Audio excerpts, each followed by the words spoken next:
Hey guys, welcome back to channel. मैं आपका दोस्त तरुण आप सबका स्वागत करता हूं आपके अपने चैनल वाहन मंत्रा में।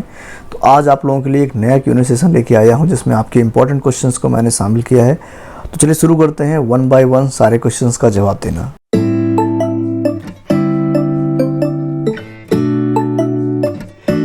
दोस्तों, पहला क्वेश्चन है गुरु प्रसाद जी का। गुरु प्रसाद जी लिखते हैं कि for this Android car play do we need to keep our mobile always connected और can we connect via Bluetooth.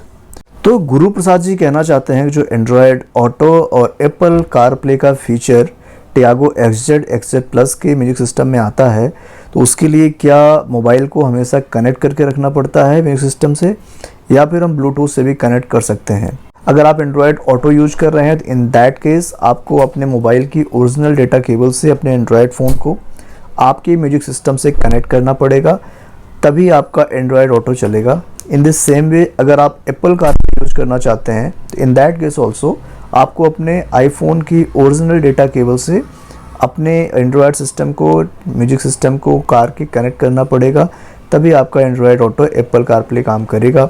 Bluetooth से या फिर वायरलेस फीचर फ़िलहाल टियागो में अवेलेबल नहीं है। कुछ हाई एंड कार्स अभी आ रही हैं जिसमें ये फीचर्स मिल रहे हैं, लेकिन फ़िलहाल टियागो में फ़ीचर नहीं है, तो इसमें आपको वायर के थ्रू ही कनेक्ट करना पड़ेगा। Android auto Apple car play से कनेक्ट करने पे जो सबसे एक बड़ा फ़ायदा मिलता है वो है कि आप इससे नेविगेशन को यूज कर पाते हो। आप मोबाइल में नेविगेशन जब ऑन करते हो तो आप कार पे उस नेविगेशन को यूज कर सकते हो। ब्लूटूथ से कनेक्ट करने पे ऑप्शन आपको नहीं मिलता।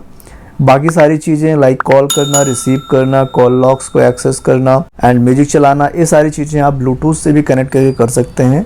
लेकिन अगर आपको अपना नेविगेशन अपने स्क्रीन पे देखना है, जो कार का इंफोटेनमेंट सिस्टम है उसकी स्क्रीन पे अगर आपको देखना है, तो आपको अपने फ़ोन को एंड्रॉयड ऑटो या फिर एप्पल कार प्ले से कनेक्ट करना पड़ेगा through data cable, original data cable. अगर आप कोई थर्ड पार्टी ऐसे after market data cable use करते हैं तो हो सकता है आपका एंड्रॉयड ऑटो या एप्पल कार प्ले काम ना करे, तो इस चीज़ का आप ध्यान रखिएगा। तो दोस्तों, बढ़ते हैं अगले सवाल की तरफ। अगला सवाल है अश्विनी सिंह जी का। अश्विनी सिंह जी लिखते हैं कि सर नियोस या फिर Tiago energy, totally confused, engine life किसकी अच्छी है। तो अश्विनी जी, दोनों गाड़ियां जो हैं अच्छी हैं, दोनों में कुछ प्रॉस हैं कुछ कॉन्स हैं। वेरी ऑब्वियस है, लाइक हर गाड़ी में कुछ प्रॉस एंड कॉन्स होती हैं, कोई भी गाड़ी बहुत परफेक्ट नहीं हो सकती है। In the same way Nios और टियागो एनर्जी की भी बात है। तो टियागो एनर्जी के जो बेस्ट फीचर्स अगर मैं आपको बताऊं तो इसमें आपको पुश बटन स्टार्ट मिल जाता है, साइड ग्लाइडिंग मिल जाती है, थोड़ा ज़्यादा स्पोर्टी लुक इसका है। सेफ्टी ऑब्वियसली बहुत बड़ा रीज़न एक आपके लिए हो सकता है। ग्राउंड क्लियरेंस इसका 180 mm है, जो कि काफ़ी ज़्यादा है। अगर नियोस की बात करें तो उसमें आपको 167 mm का ग्राउंड क्लियरेंस मिलता है। ये कुछ चीज़ें आपको टियागो में बेहतर मिलेंगी एनर्जी में, और टियागो एनर्जी आपकी रोड पे काफ़ी स्टेबल रहेगी क्योंकि इसका स्टीयरिंग फीडबैक और इसका ओवरऑल जो हाईवे पे स्टेबिलिटी है वो काफ़ी ज़्यादा अच्छी है। लेकिन इसमें आपको थोड़ा बहुत एनवीएस लेवल फील होगा क्योंकि इसमें 3 सिलेंडर इंजन आता है, तो इसका एक माइनस पॉइंट आप मान सकते हो। नियोस की बात करें तो नियोस में जो प्लस पॉइंट है वो है कि इसका बहुत प्रीमियम एक्सटीरियर और इंटीरियर है। हुंडई का USP है अपना। 4 सिलेंडर इंजन आता है, तो सुपर साइलेंट इंजन है, काफ़ी स्मूथ है, रिफाइंड इंजन है, कोई प्रॉब्लम नहीं है। हुंडई की सर्विस काफ़ी बेहतर मानी जाती है, तो आपको सर्विस में कोई इशू नहीं होगा। नेगेटिव्स की बात करें तो अगेन नेगेटिव्स में वही आता है कि आपको सेफ्टी में थोड़ा कंप्रोमाइज़ करना पड़ता है, प्लस आपका ग्राउंड क्लियरेंस मैंने बताया 167 mm का मिलता है। तो दोनों गाड़ियों में कुछ प्रॉस हैं कुछ कॉन्स हैं, तो आपकी प्रायोरिटीज़ क्या हैं उसके अकॉर्डिंग अपनी कार आप चूज़ कीजिए। मैंने दोनों गाड़ियों के प्रॉस एंड कॉन्स आपको बता दिए हैं, जिससे शायद आपको अपना डिसीजन लेने में थोड़ा बहुत हेल्प मिल जाएगी। तो दोस्तों, बढ़ते हैं अगले सवाल की तरफ। अगला सवाल है जयेश परमार जी का। जयेश परमार जी लिखते हैं कि which one is better, Tiago और पंच। ये काफ़ी इंटरेस्टिंग क्वेश्चन है, टियागो या फिर पंच। तो हॉनेस्टली स्पीकिंग तो पंच अभी बहुत ज़्यादा शानदार लग रही है। जो भी उसके वीडियोज भी आ रहे हैं, जो भी उसका लुक अभी मार्केट में आ रहा है, पंच डेफिनेटली काफ़ी अच्छी लग रही है। बिल्कुल कॉम्पैक्ट SUV या फिर मिनी SUV का लुक उसको दिया गया है। आगे से जो पंच का ओवरऑल लुक है बिल्कुल हैरियर या फिर सफारी की तरह रिजेंबल करती है वो गाड़ी, और काफ़ी स्पोर्टी है। टायर साइज़ भी थोड़े से बड़े आपको मिलेंगे इसमें, प्लस ओवरऑल जो गाड़ी का पूरा लुक है वो काफ़ी बेहतरीन लग रहा है। आपको फीचर्स अगर देखे जाए तो फीचर्स भी काफ़ी अच्छे मिल रहे हैं इसमें। पुश बटन आपको स्टार्ट मिल जाएगा, स्टीयरिंग माउंटेड कंट्रोल पे आपको क्रूज कंट्रोल मिल जाएगा जो कि टियागो में आपको नहीं मिलेगा। पुश बटन स्टार्ट तो आपको एनआरसी में मिल जाएगा, लेकिन क्रूज कंट्रोल का फीचर उसमें आपको मिसिंग मिलेगा। और ओवरऑल जो मेन डिफरेंस है कि गाड़ी का एक सेगमेंट ही अलग हो जा रहा है। टियागो क्या है कि छोटी हैचबैक कार है, पंच क्या है उसको एक मिनी एसयूवी का लुक दे दिया है, तो डेफिनेटली काफ़ी ज़्यादा अट्रैक्टिव है। गाड़ी की प्राइसेस रिवील होने वाली है, 1-2 दिन में रिवील हो जाएंगी। उसके बाद थोड़ा कंपैरिजन करने में हमें आसानी होगी, क्योंकि प्राइस के बिना हम क्या ही कंपैरिजन करें। तो एक बार प्राइस रिवील हो जाने दीजिए और गाड़ी को मार्केट में आ जाने दीजिए, थोड़ा सा उसका ड्राइविंग एक्सपीरियंस ड्राइविंग रिव्यूज वगैरह मार्केट में आ जाने दीजिए। उसके बाद ही शायद हम लोग ये डिसाइड कर पाएंगे कि हमें पंच लेना चाहिए, टियागो लेना चाहिए। फर्स्ट इंप्रेशन में डेफिनेटली पंच टियागो को बीट करती हुई दिख रही है, लेकिन जब तक इस गाड़ी को हम टेस्ट नहीं कर लेते, चला के देख नहीं लेते, तब तक कुछ भी फाइनली कहना मुश्किल है। तो थोड़ा सा वेट कीजिए, हो सकता है अगले 1 हफ्ते में हमें काफ़ी चीज़ें क्लियर हो जाएंगी। तो दोस्तों बढ़ते हैं नेक्स्ट क्वेश्चन की तरफ। अगला सवाल है प्रशांत वर्मा जी का। प्रशांत वर्मा जी लिखते हैं कि बैक सीट कंफर्ट कैसा है टियागो का। तो प्रशांत जी, टियागो का बैक सीट कंफर्ट बहुत अच्छा है, रिक्लाइन एंगल काफ़ी अच्छा है, काफ़ी कुशनी सीट्स हैं, थाई सपोर्ट काफ़ी अच्छा है टियागो में। और इसका जो एक चीज़ मुझे इसके अलावा बहुत अच्छा लगता है कि इसमें आपको क्लैस्ट्रोफोबिक सिचुएशन ऐसा फील नहीं होगा। पीछे वाली जिसकी रियर विंडोज़ हैं काफ़ी ज़्यादा बड़ी हैं और आपको उसमें काफ़ी एरी इन्वायरमेंट फील होता है। जैसे मैंने कुछ गाड़ियों में देखा है, जैसे स्विफ्ट में मैंने देखा है कि स्विफ्ट का जो रियर विंडो है काफ़ी छोटा है, तो जब आप पीछे बैठते हो तो आपको लगता है कि आप बिल्कुल एक दबे दबे से फील करते हो और अजीब सा क्लैस्ट्रोफोबिक सा फील होता है। बट टियागो में चीज़ आपको नहीं फील होगा, केबिन काफ़ी एरी फील होता है। और बाकी जैसे मैंने आपको बता दिया कि थाई सपोर्ट, लंबो सपोर्ट और रिक्लाइन एंगल, ये सारी चीज़ें काफ़ी अच्छी हैं। एक माइनस पॉइंट आपको लग सकता है कि इसमें एडजस्टेबल हेडरेस्ट नहीं आते बैक सीट पे, जो कहीं ना कहीं अगर आपकी हाइट ज़्यादा है तो आपको प्रॉब्लम दे सकते हैं लॉन्ग रन में। दोस्तों बढ़ते हैं अगले सवाल की तरफ। अगला सवाल है अरुण कुमार जी का। अरुण कुमार जी लिखते हैं कि सर नाइस इन्फॉर्मेशन, मेरे पास टियागो XZ BS6 है, कौन सी किट्स अच्छी रहेगी और कहाँ से लगवाना चाहिए, BS6 का अप्रूवल आ गया या नहीं। तो अरुण जी का जो क्वेश्चन है CNG किट के रिगार्डिंग है।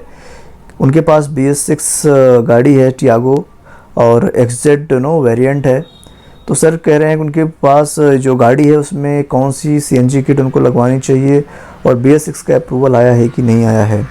तो सबसे पहली बात तो अरुण जी, BS6 का अप्रूवल अभी नहीं आया है। आई डोंट नो गवर्नमेंट इतना ज़्यादा डिले क्यों कर रही है। ये खबरें आती हैं कि 2 महीने बाद आने वाला है, फिर अगेन एक्सटेंशन हो जाता है, पोस्टपोन हो जाती हैं चीज़ें।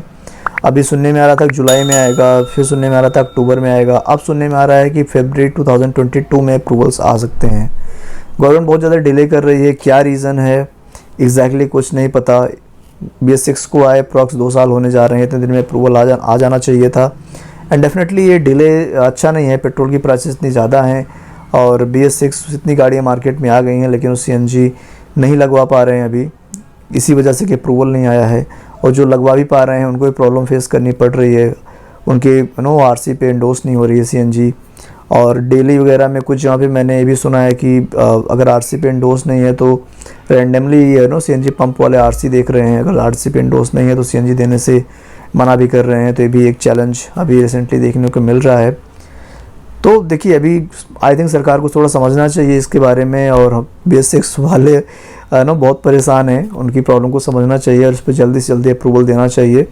जो भी नए रूल्स रेगुलेशंस गाइडलाइंस उनको इशू करनी है डेफिनेटली इशू करें, security must be priority, but जो भी है फाइनलाइज करें, क्योंकि अभी बहुत ज़्यादा प्रॉब्लम हो रही है। पेट्रोल के दाम इतने महंगे हैं, गाड़ी चलाना बहुत सारे लोगों के लिए मुश्किल हो रहा है। तो आई होप कि जल्दी ये अप्रूवल्स आ जाएं। अभी फ़िलहाल फरवरी 2022 का नया डेट मार्केट में आया है जो सुनने में आ रहा है। बाकी कब आएगी, जैसे इन्फॉर्मेशन आएगी आप लोगों को मैं अपडेट कर दूंगा। दूसरा कौन सी किट अच्छी है, तो देखिए टाटा में बहुत सारे मिथ्स हैं, टाटा में CNG सफल नहीं होती है, बट ऐसा कुछ नहीं है, टाटा में CNG सक्सेसफुल होती है। बहुत सारी टाटा की गाड़ियों में, टियागो में स्पेशली मैं बता रहा हूँ आपको, CNG लगी हुई है। मेरे जान पहचान के लोगों में लगने के बाद वो 60-70,000 तक चल भी चुकी हैं गाड़ियाँ, कोई प्रॉब्लम नहीं आती है। जो मेन होता है वो होता है टेक्नीशियन। अगर आपका टेक्नीशियन अच्छा है और अच्छे से फिटिंग करता है, अच्छे से ट्यूनिंग करता है, तो कोई भी गवर्नमेंट अप्रूव्ड CNG ब्रांड आप लगवा सकते हैं, कोई प्रॉब्लम नहीं है।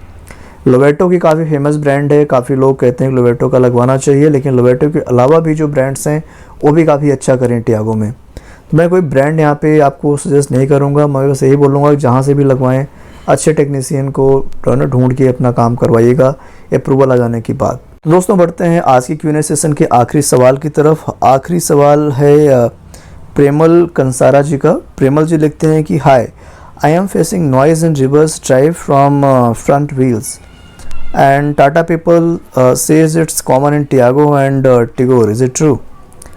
प्रेमल जी ये बिल्कुल भी ट्रू नहीं है। कोई भी नॉइज़ कॉमन नहीं हो सकती है, और स्पेशली मैं टियागो यूज कर रहा हूँ तो आई कैन टेल यू कि जब भी गाड़ी में रिवर्स करता हूँ तो फ्रंट व्हील या रियर व्हील या कहीं से भी कोई नॉइज़ गाड़ी में नहीं आ रही है।